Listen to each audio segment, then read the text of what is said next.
Oparin की theory के अनुसार ओरिजिन ऑफ लाइफ के वक्त पृथ्वी का एनवायरनमेंट रेड्यूसिंग था और उस वक्त एटमॉस्फेयर में सिर्फ हाइड्रोजन, अमोनिया, मीथेन ये और वाटर वेपर प्रेजेंट था, जो लाइटनिंग और अन्य सोर्स ऑफ एनर्जी में रिएक्ट करके सिंपल ऑर्गेनिक कंपाउंड का फॉर्मेशन करता था, जिसे स्टैनले मिलर ने अपने एक्सपेरिमेंट द्वारा प्रूव किया।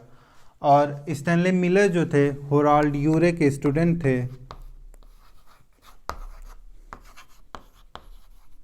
और होराल्ड यूरे के देखरेख में उन्होंने एक एक्सपेरिमेंट परफॉर्म किया और ये एक्सपेरिमेंट ओपेरिन की थ्योरी को प्रूव किया। इस एक्सपेरिमेंट में उन्होंने दो फ्लास्क लिए, एक बड़ी फ्लास्क ली और एक छोटी फ्लास्क ली, और दोनों फ्लास्क को उन्होंने ग्लास ट्यूब के ज़रिए एक दूसरे से कनेक्ट किया। और बड़ी फ्लास्क में उन्होंने मीथेन, अमोनिया और हाइड्रोजन को 2:1:2 के रेशियो में लिया, और छोटी फ्लास्क में उन्होंने वाटर को लिया और वाटर को बॉयल किया, जिस कारण से वाटर वेपर का फॉर्मेशन हो सके। और एक इस टाइप का एनवायरनमेंट बनाया। इस ट्यूब के अंदर, इस चैम्बर के अंदर उन्होंने एक इस टाइप का एनवायरनमेंट बनाया जैसा एनवायरनमेंट ओपेरिन ने अपनी परिकल्पना में बताया था। और चूँकि इस छोटी फ्लास्क में उन्होंने वाटर को बॉयल किया, इसलिए इसे बॉइलिंग चैम्बर नाम दिया। और बड़ी फ्लास्क में गैसों के मिक्सचर को लिया और इसमें टंगस्टन के 2 इलेक्ट्रोड से कनेक्ट कर दिया, इसलिए इसको इलेक्ट्रिक स्पार्क चैम्बर नाम दिया। और इस रीजन पे उन्होंने एक कंडेंसर को ऐड किया, और कंडेंसर का काम होता है कूल डाउन करना, और इधर से ये ठंडे पानी को अंदर भेजते थे और इधर से पानी गर्म निकलता था। और जब ये गर्म गैसें इस रीजन से पास होती थी तो वो कूल डाउन होकर लिक्विड में बदल जाती थी। और इस प्रकार का सेटअप लगाने के बाद उन्होंने लगभग 800 डिग्री सेल्सियस पर लगभग 75,000 वोल्ट पर इन गैसों को देखा कि ये गैसें आपस में रिएक्ट हो रही हैं।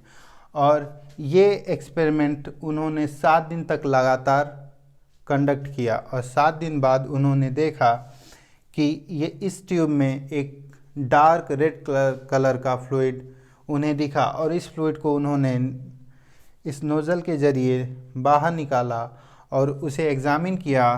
तो एग्ज़ामिन करने के बाद उन्हें कुछ सिंपल अमाइनो एसिड मिली उसमें, और वो सिंपल अमाइनो एसिड ग्लाइसिन,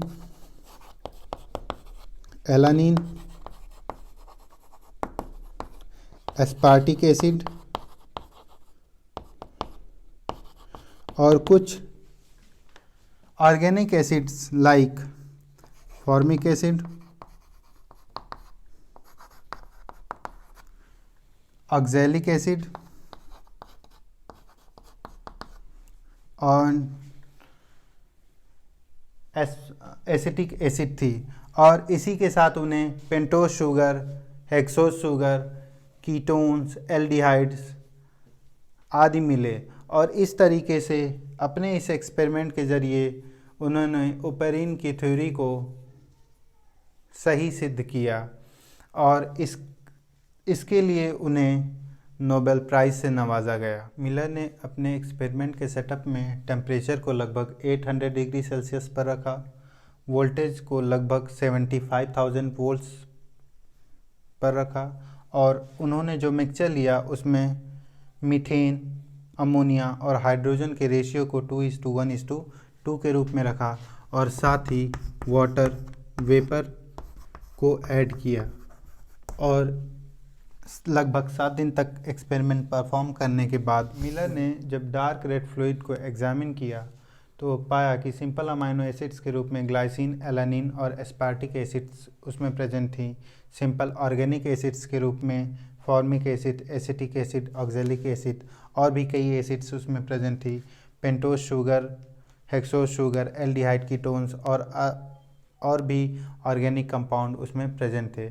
और इस तरीके से उन्होंने अपने एक्सपेरिमेंट के ज़रिए प्रूव किया कि प्रिमिटिव एटमॉस्फेयर में इस प्रकार से सिंपल ऑर्गेनिक कंपाउंड का फॉर्मेशन हुआ होगा।